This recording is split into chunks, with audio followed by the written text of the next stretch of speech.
A black woman walks into a luxury hotel and gets denied a room. But what no one knew, she OWNS the place. You ever judge someone based on how they look, only to regret it instantly? Before we start the story, don't forget to hit the like button, share, subscribe, and drop a comment telling us where you're watching from. Also, turn on the notification bell so you never miss our latest videos. Alright, let's get into the story. Rain clung to the windows like a whisper that would not leave. Outside, Chicago's morning streets were still waking up. Taxi lights blinked through the mist, and the sidewalks shimmered with reflections from neon cafe signs. Inside the towering marble pillars of the Brooks Royale Hotel, everything was still, the kind of stillness only luxury could afford. Then the front doors turned open. She stepped in. No one noticed her at first. Not the doorman who stood with one hand in his pocket and the other scrolling through his phone. Not the concierge arranging welcome packages behind the desk. And certainly not the front desk agent who was too busy tapping at a keyboard with long, careless nails. Danielle Brooks walked in without a sound. She wore a soft gray trench coat, the hem still damp from the drizzle. Her shoes were quiet.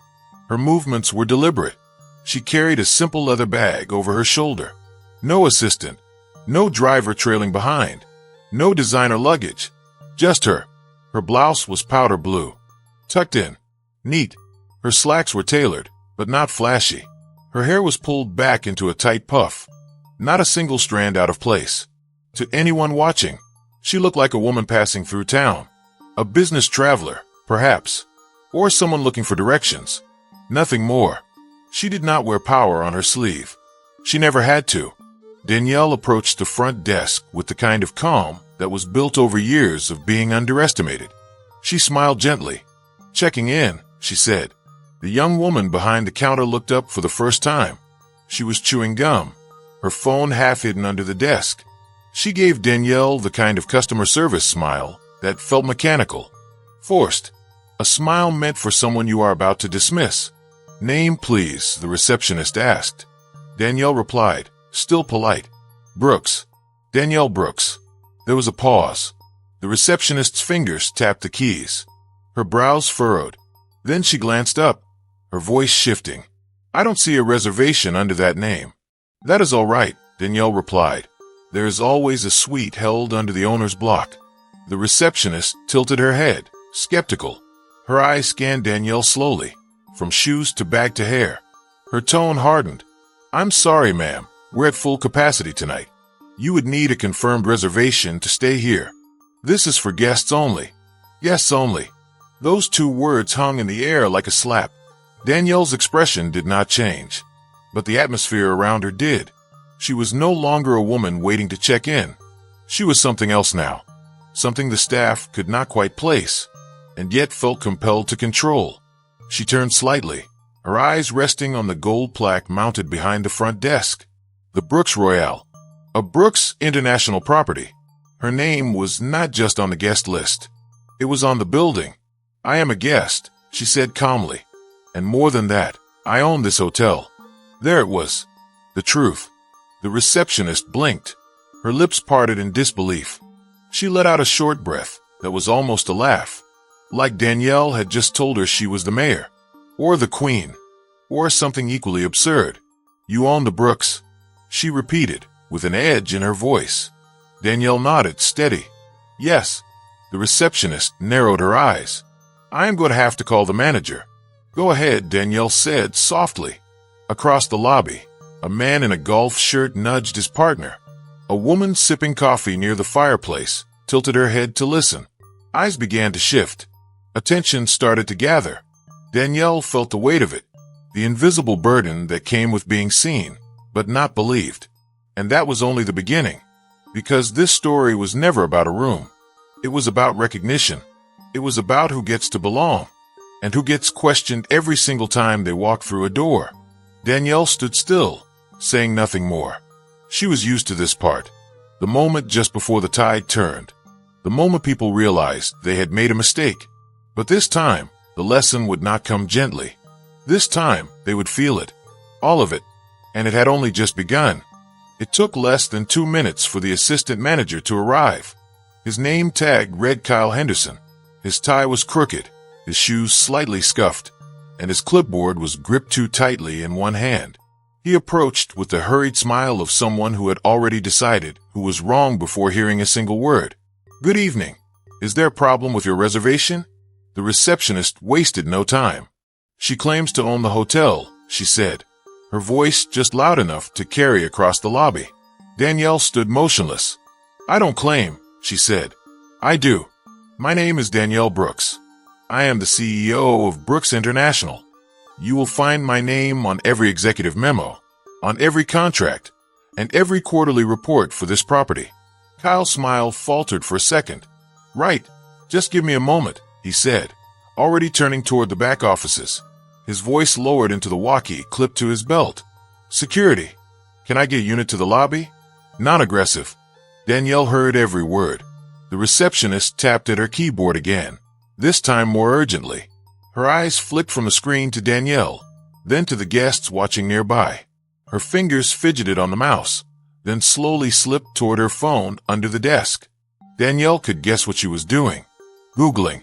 Searching for the name she had just dismissed. Probably expecting nothing. Probably expecting someone with a glossy headshot and a designer outfit.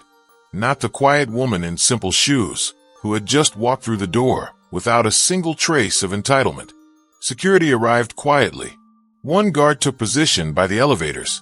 Another stood near the coffee bar, arms folded, scanning the room with eyes that said ready if needed. Danielle didn't flinch. She had seen this before. Too many times. She could feel the burn of it rising in her chest. Not anger. Something older. Something deeper. The ache of being questioned in a space that was hers. Again. She could have taken out her ID. She could have shown the property documents. She could have pulled up the internal app that tracked occupancy in real time. But she didn't. Instead, she reached into her coat pocket, pulled out her phone, and made a single call. The call lasted 26 seconds. She said only her name, her location, and 5 sharp words. "I've been denied my own property." Then she hung up. She did not raise her voice. She did not ask for backup. She simply waited. She moved a few steps to the side, standing beneath a tall marble column. Silent, still, like the calm center of a brewing storm. Minutes passed. Kyle returned, now pale, a folder in hand, his voice uncertain. "Miss Brooks, I believe there's been a misunderstanding. If we could just verify." Danielle's voice cut through the air like a blade. "You can verify all you want. I'm not moving." Kyle's eyes darted to the security guard, but the guard didn't move either. The air had shifted again. Now everyone was watching. 3 women near the windows whispered behind their hands. A man across the lobby slowly closed his laptop, pretending not to stare. The doorman stopped greeting anyone. Even the barista at the coffee kiosk had paused, one hand still hovering over the espresso machine. Danielle saw it all. The discomfort, the delay, the disbelief. This wasn't new. It never was. She remembered a lobby in Atlanta, 15 years ago. She had just closed on her second property. She had walked in proudly. New suit, heels that hurt her feet. Security had followed her all the way to the restroom. Not because she looked suspicious, but because she didn't look like she belonged. That memory never left. And now here she was again. Different city. Different hotel. Same story. This time, though, it would not end in silence. This time, she had come too far, built too much, to let it slide. The elevator dinged. Everyone turned. 2 men stepped out. One in a fitted gray suit, the other in a navy fleece with the Brooks logo stitched near the heart. They walked fast, eyes scanning, faces tight. Danielle recognized them both instantly. Marcus Ellis, Regional Vice President. Rachel Klein, District Director. Their presence changed everything. Kyle's posture stiffened. The receptionist stopped typing. Security straightened like statues waiting for instruction. Danielle didn't move. She just watched as power re-entered the room. And suddenly, everyone began to realize who she truly was. And more importantly, what they had just done. Marcus Ellis was the first to speak. "Miss Brooks, we are so sorry. His voice was rushed, clipped at the edges, like someone trying to contain panic behind professionalism. Rachel Klein followed close behind. "We're handling this immediately," she said, flipping through the tablet in her hand, already scanning for room availability, driver coordination, and executive alerts. Neither of them looked at the receptionist. Neither of them looked at Kyle.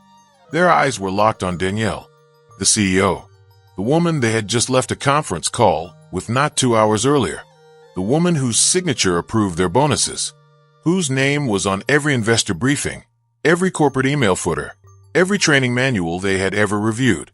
Kyle tried to speak. "Miss Brooks, I truly..." But Marcus raised one hand, cutting him off without a word.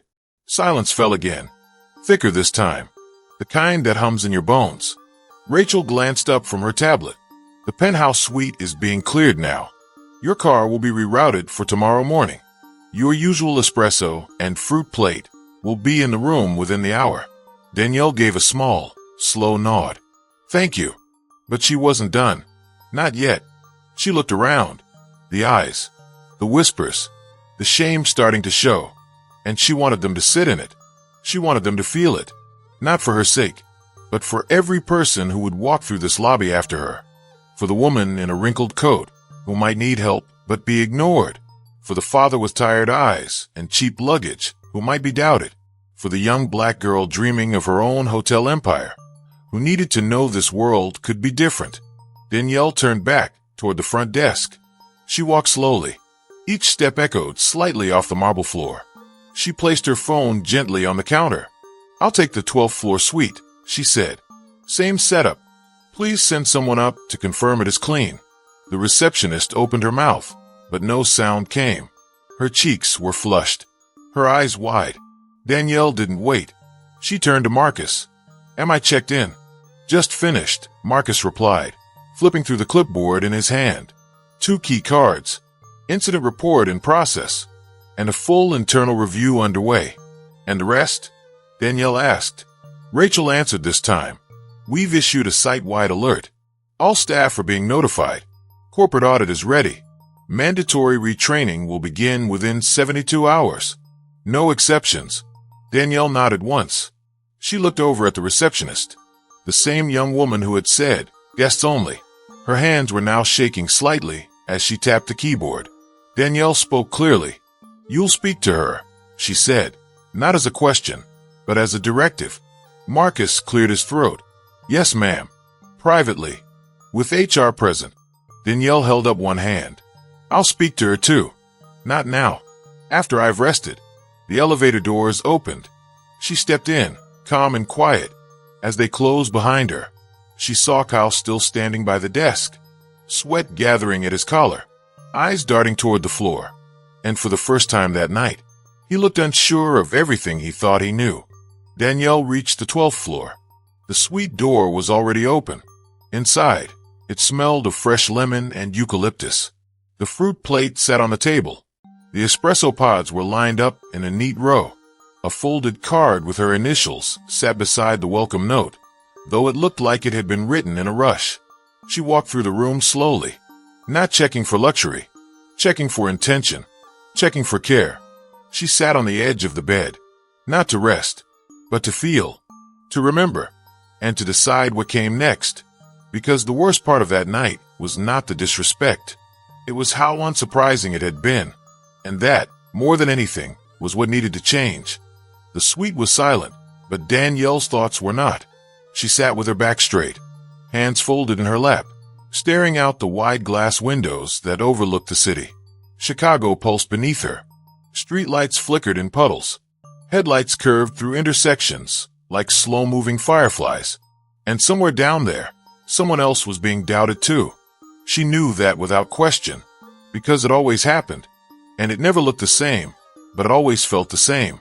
The quiet insult, the side glance, the polite rejection laced with condescension, the tone that changed mid-sentence when someone realized who she was. And worse, the moments when they knew who she was and still treated her like she didn't matter.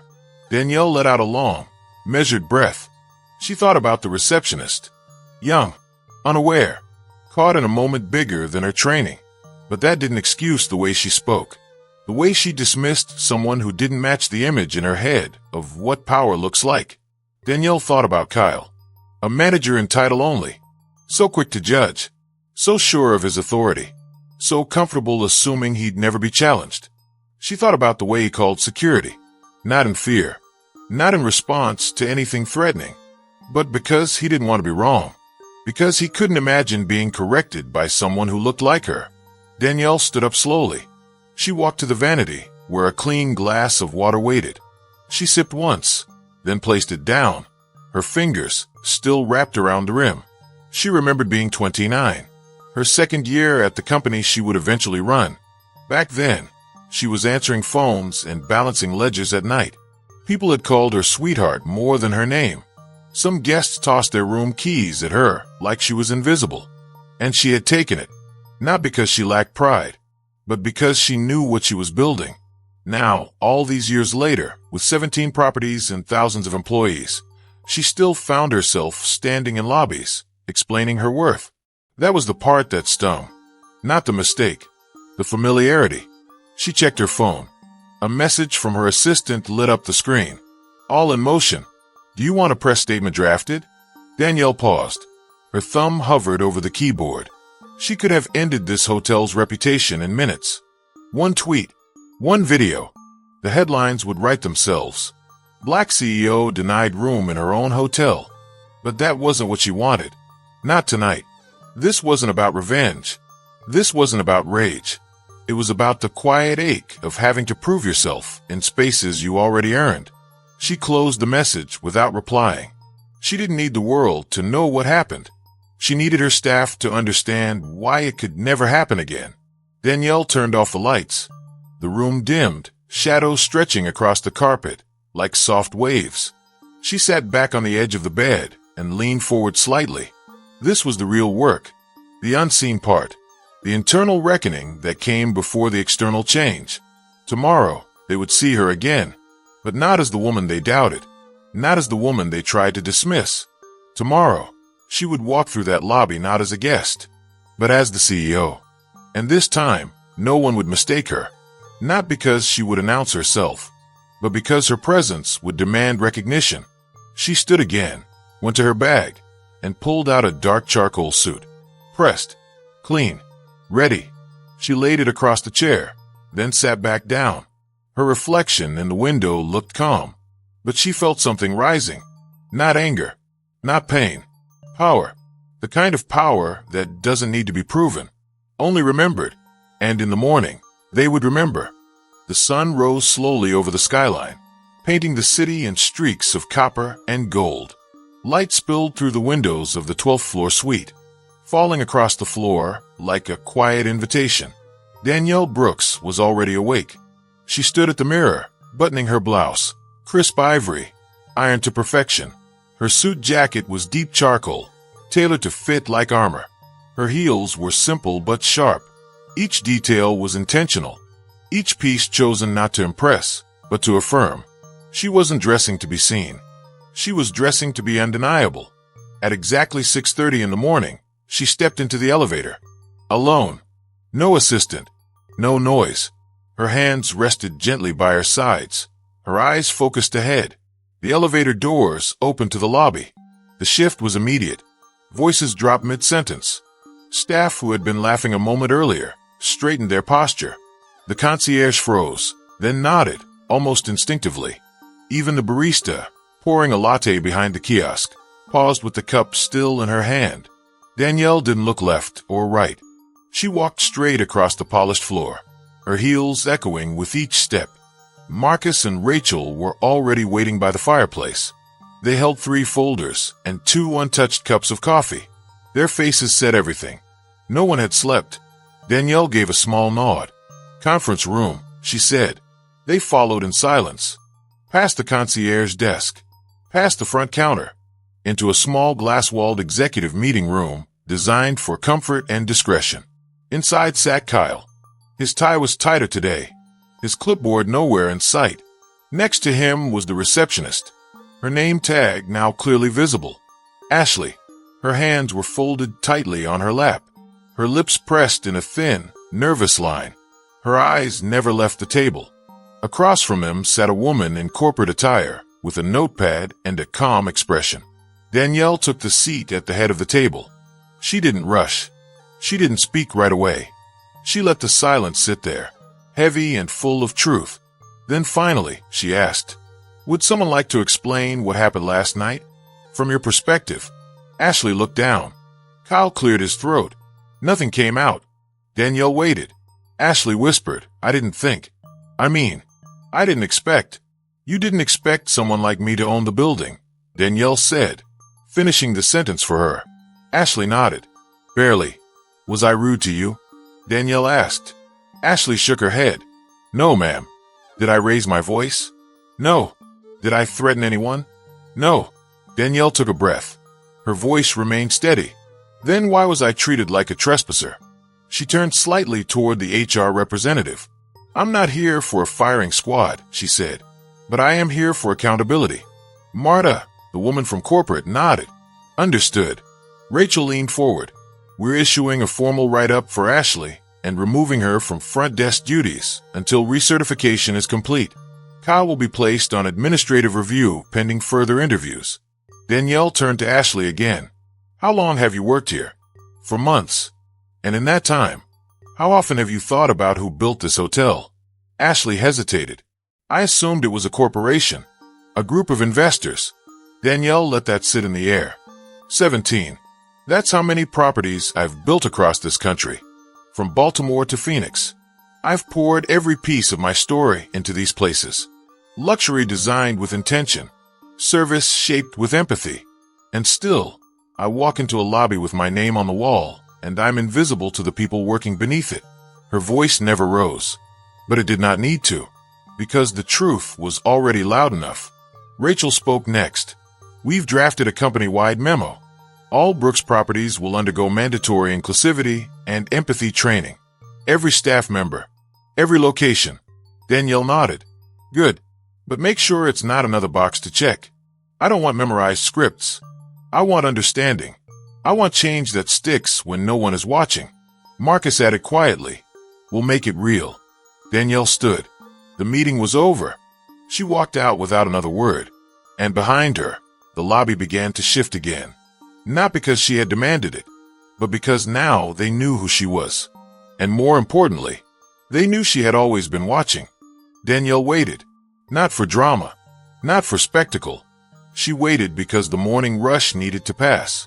She wanted quiet, not the fake kind that comes from silence, but the real kind, the kind where nothing is hiding behind busyness. The lobby returned to motion. Bellhops wheeled suitcases. Guests checked out. Laughter returned in soft, careful doses. It was a rhythm Danielle knew well. She had designed it. It was hers. But there was one more thing she needed to do before leaving.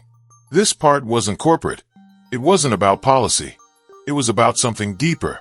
Danielle asked where the staff lounge was. No one questioned her. She walked through the hallway behind the coffee bar, past the storage rooms and tucked away offices, until she reached a door with a sign that read, "Employees Only." She entered. Inside, the lounge was modest. A fridge hummed softly in the corner. A small table sat beneath a fluorescent light. One woman sat there, shoulders curled inward, a half-eaten blueberry muffin untouched in front of her. Ashley. Her phone lay face down. Her eyes were heavy. Her hair had lost its structure. She looked like she hadn't slept. She looked like regret. When Danielle stepped in, Ashley jolted upright. I'm sorry. I didn't know you were." "Relax," Danielle said gently. She pulled out the chair across from her and sat down. "I just want to talk." Ashley swallowed hard. "Yes, ma'am." "Drop the ma'am." Danielle's voice softened. "This isn't a hearing." Ashley looked down, then back up, unsure whether to speak or stay silent. Danielle took a breath. "Have you ever worked somewhere that made you feel small?" Ashley blinked. She wasn't expecting that. "Yeah," she said slowly. "Most of the time, actually." "Tell me." Ashley hesitated, then shrugged. "I worked at a diner off the interstate for a year. Wore a paper hat. Got yelled at by the cooks every shift. Some customers never tipped. Some called me kid, even though I was 27. I felt invisible most days." Danielle nodded. letting it settle. So you know what that feels like. Ashley's voice dropped. Yes. Then help me understand something. Danielle leaned forward slightly, not in anger, but in presence. How did you look me in the eye last night and decide I didn't belong here? Ashley stared at the table. I don't know. I didn't mean to. It just happened. When you walked in, I thought maybe you were lost or waiting for someone.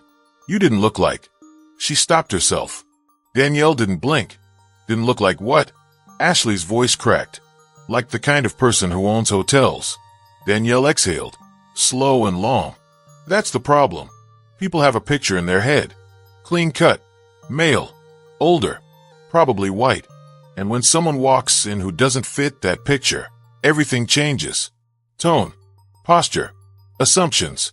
That picture doesn't just live in your head, Ashley. It shapes the way you treat people. Ashley nodded. I know. And I'm sorry. I know sorry's not enough. But I mean it. Danielle sat back. I'm not here for an apology. Ashley looked confused. I came because I wanted you to see me. Not as your boss. Not as a warning. As a person. Ashley's eyes started to water, but she didn't wipe them away. Danielle continued. I was you once. I started at a front desk, just like that one. People called me sweetheart. Confused me for housekeeping. Managers assumed I didn't understand numbers. I had to be twice as calm, twice as smart, just to be taken seriously. Ashley whispered. You really started at the front desk? St. Paul, Danielle said, with a small smile. My first boss told me my voice was too educated to be on phones. Moved me to night audit. Thought he was giving me a punishment. He didn't know he lit the spark. Ashley laughed. Just once, just a little. It cracked the tension in the air. That's unreal, she said. It shouldn't be, Danielle replied. It should be normal. She stood, slow and measured. I don't need you to be perfect, Ashley. But I do need you to be aware. Every guest who walks through that door, old, young, dressed up or not, deserves dignity. Start there. And you'll never have to recover from nights like last night again. Ashley stood too. Thank you, she said. I mean that. Danielle gave a quiet nod. Then she turned, walked out of the lounge, and left Ashley standing in the stillness of that fluorescent room. Not with shame, but with the seed of something better. Growth. By mid-morning, the rhythm of the Brooks Royale had returned, at least on the surface. Guests moved through the lobby with their rolling bags and designer coats. The sound of ceramic coffee cups clinked gently at the cafe counter. A small family asked the concierge about nearby zoos. The world moved on, like it always does. But beneath that calm, something had changed. Inside the management office, the stillness was different. Not quiet from peace. Quiet from pressure. From realization. From responsibility. Marcus stood by the window, watching the valet shuffle cars in front of the main doors. His shoulders were tense beneath his pressed suit. Rachel typed quietly at her laptop, reviewing internal documentation and redrafting policy language with a new urgency. Marta, the HR lead, flipped through onboarding binders with a stony focus. And at the center of it all sat Danielle Brooks, no longer the silent figure in the lobby. Now, she was the epicenter of the storm, and the clarity after it. She held a stack of personnel files in her hands. Each file was flagged for review, each name tied to an interaction. She was not angry. She was exact. I'm not here to punish, she said aloud, scanning a report. I'm here to prevent repetition. Rachel looked up. Her voice was careful. We're adjusting the interview process for front desk hires. We'll screen for empathy, not just skill. We're building pattern testing, bias evaluation, role-play scenarios that reveal more than rehearsed answers. Good, Danielle said, her voice level. She tapped a pen twice on the desk, then looked at Marcus. Put me in the rotation. Marcus blinked. I'm sorry. Danielle didn't repeat herself. Starting next quarter, I want to show up at random properties. No warning. No title. I'll walk in like I did here. Rachel sat back, stunned. You want to be a secret guest? Not secret, Danielle said, eyes locked on the files in front of her. Just anonymous. Until I'm not. Marcus let out a low breath, almost a laugh. That's going to make a lot of people nervous. Good, Danielle replied. Let them sit in it. because the real version of this job doesn't come with warnings. She slipped the papers into a folder, closed it neatly, and stood. Make sure the new training goes live by next Friday and include story modules. I don't want scripts. I want staff to read actual experiences. I want real words. Human ones. Rachel nodded slowly. Consider it done.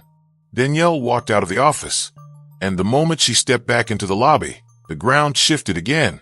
She moved past the reception desk. A new front desk agent had taken over, one Danielle hadn't seen before. He stood tall, his uniform pressed, posture straight, but the difference was in his eyes. He saw her, not just as a boss, not just as a powerful woman, but as someone he respected without being told to. He nodded, respectful. She returned the gesture, small, but meaningful. Then Danielle looked around the lobby once more. It seemed still, but she could feel it. Something was cracking beneath the surface, not breaking apart, breaking open. Old habits, outdated thinking, unchecked bias. And that's how real change begins. Not with a headline, not with a press release, but with small, quiet corrections, repeated, until they become the new normal. She turned toward the elevators, ready to head upstairs, collect her things, and make her way to the airport. But the weight she had carried when she first walked into this building, she wasn't carrying it anymore.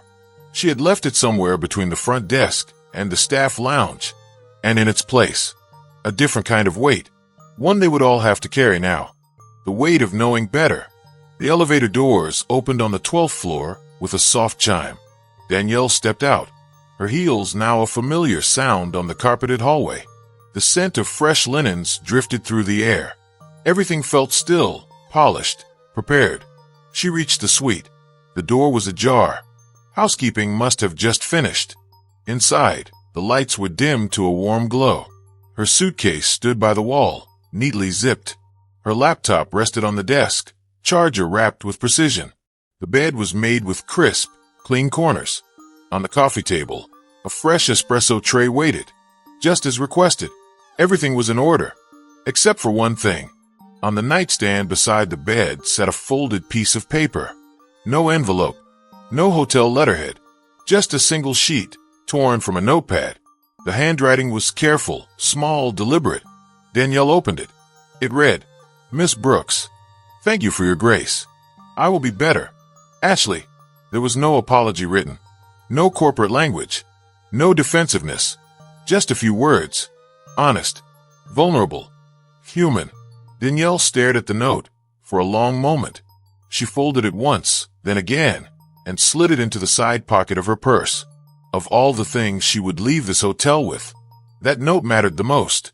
Not because it fixed what had happened, but because it meant the message had landed.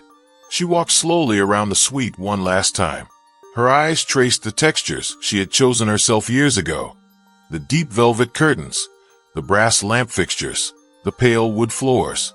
She remembered meetings with architects, branding calls with design teams, negotiations with banks that didn't believe in her. She remembered every moment she had fought to bring this place to life. And now it was fighting to grow too. She picked up her bag. Her hand touched the doorknob, then paused. Just for a second. Then she opened the door and stepped into the hallway, her presence calm and grounded. In the lobby below, her car was already waiting. The same doorman from the night before stood at attention. He recognized her immediately this time. No hesitation. He moved with purpose and opened the door. "Safe travels, Miss Brooks," he said, with warmth and certainty. "We hope to see you again soon." Danielle gave him a gentle smile. "You will," she said. She stepped into the back seat of the car. As it pulled away from the curb, she didn't look back at the hotel. She didn't need to, because she had left something behind and taken something more valuable with her. Not just proof of who she was, but proof that dignity, when chosen again and again, always leaves a mark, even if it's just a handwritten note on a nightstand. The ride to the airport was quiet. No music played. No conversation filled the space. Just the soft hum of tires on pavement and the rhythmic blink of turn signals cutting through traffic. Danielle sat in the back seat, her posture relaxed but alert. One hand rested on her purse. The other held the folded note from Ashley. She hadn't read it again. She didn't need to. It was the kind of message that spoke louder the second time, even without being opened. Outside the window, Chicago passed by in fragments. Brick buildings, old diners, barber shops with faded signs, a woman walking a child across the street in the cold morning light, a man sitting on a bench with a paper coffee cup and a worn coat. Everything felt real again, grounded, honest. Danielle wasn't thinking about the board meeting she had missed. She wasn't reviewing numbers in her head. She wasn't preparing talking points. She was remembering.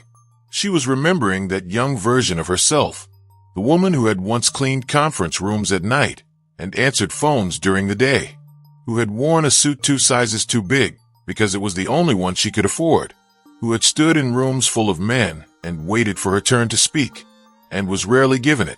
She had built everything from that space, not from access, not from privilege, from resolve, from a deep, unmoving sense of self.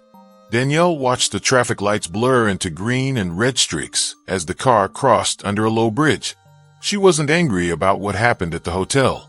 She was tired of how often it still happened. She was tired of being asked to prove what she already was. Tired of assumptions being louder than facts.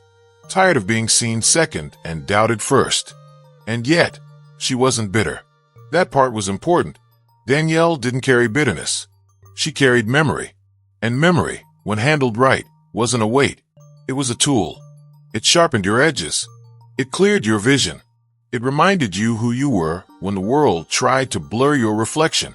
As the car entered the terminal drive, Danielle looked up at the airport signage. She was leaving Chicago behind, but not the experience. That would follow her. In every conversation with her team, in every staff meeting, in every policy she rewrote, and most of all, in every room she entered where someone silently wondered, could she really be the one in charge? She smiled, because now she didn't need to say a word to answer that question. Her presence had already spoken for her, and this time it would echo. The car door opened. Danielle stepped out into the crisp morning air, suitcase in hand, heels clicking against the sidewalk as she moved toward the terminal entrance. Inside, the airport buzzed with its usual rhythm. Announcements echoed from overhead speakers. Families moved in hurried clusters. Business travelers clutched coffee cups and carry-ons. Everyone was going somewhere. No one noticed her, and that, in a strange way, felt perfect, because invisibility wasn't always a curse. Sometimes it was a choice, and today she chose it. She moved through the terminal quietly, passing gate numbers and security lines, blending into the current of people with practiced ease. But inside her, something had shifted. It wasn't just about the hotel. It wasn't even about Ashley or Kyle or any of the people who had doubted her. It was about every moment that had led to that one. Every time she had been overlooked, dismissed, called the wrong name, ignored in meetings, spoken over in boardrooms, mistaken for someone less than she was. She remembered them all, but not with anger, with clarity, because every time it happened, she had responded the same way. She had walked in any way, held her ground, spoken the truth, even when no one asked for it, and she had done it without apology. Danielle reached the gate and found her seat near the window. She didn't check her phone, didn't open her laptop. She just sat there, quietly watching the runway, thinking, hoping. She hoped that Ashley would grow, that Kyle would reflect, that Marcus and Rachel would follow through on every promise made in that office. But even if they didn't, she would still be standing. She always had been, because dignity wasn't something anyone gave her. It was something she never gave up. Danielle opened her purse, reached inside, and pulled out the folded note one last time. She didn't read it. She just held it in her hand, like a reminder, like a marker, proof that something had changed. Not everything, but something. And sometimes that was enough. As the boarding call echoed through the speakers, Danielle stood, straightened her jacket, lifted her bag, and walked toward the gate with the kind of presence that didn't ask for permission. She didn't glance back. She didn't need to, because wherever she went next, people would know. They would feel it, and they would remember. Not because she shouted, not because she demanded attention, but because she walked like the door was always hers. And that is what power really looks like. The lesson in this story is simple, but powerful. Respect should never be reserved for appearances. Kindness should never be earned through assumptions. And power does not always wear a suit or arrive with a title. Sometimes it walks in quietly. Sometimes it looks like the person you almost ignored. This story reminds us to look deeper, to listen before we judge, to lead with empathy, not ego. Because real leadership isn't loud. It's steady. It's aware. And it never forgets where it came from. Let this be a reminder that everyone deserves dignity, no matter how they walk through the door. And that sometimes the person you're dismissing owns the building you're standing in. This is a fictional story written to feel real, crafted to reflect truths many people face every day. It is not based on one person, but on countless experiences that deserve to be seen, heard, and respected. Thank you. Thank you so much for watching. If this story made you think, feel, or reflect, leave a comment below. We would love to hear your thoughts. Don't forget to like the video if you found it meaningful, and subscribe to the channel for more powerful stories like this one. Your support means everything. Until next time, stay kind, stay aware, and never underestimate quiet strength.